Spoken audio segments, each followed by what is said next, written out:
সহবাসের কিছু আদব আছে। আপনার চাহিদা পূরণ হয়েছে, তার চাহিদা পূরণ হয়েছে, আপনার খবরও নাই, আপনি বাস আপনার কাজ শেষ, বাস তার অবস্থা কি আপনার খবর নিতে হবে না?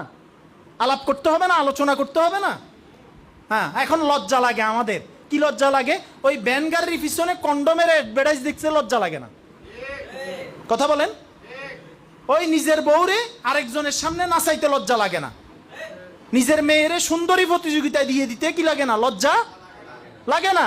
কিন্তু এই জরুরি বিষয়গুলা অনেকে বলে যে বিয়ে মানে কি শারীরিক চাহিদা পূরণ। আমি বলি বিয়ে মানি অন্যতম একটা কারণ হলো শারীরিক চাহিদা পূরণ।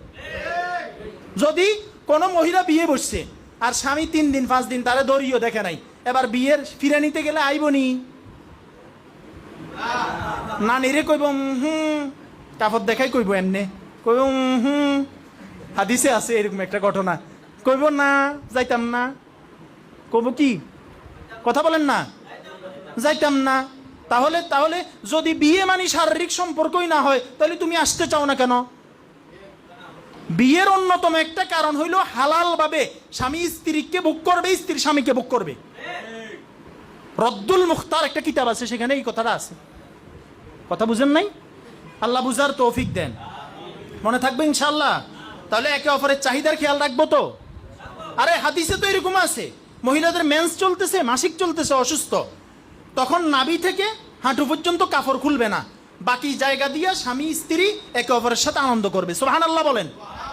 ইসলাম কত সুন্দর।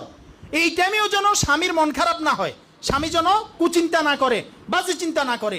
আর সুস্থ থাকলো হেবেডির শরীর বালা নাই, হেবেডার মন চায় না।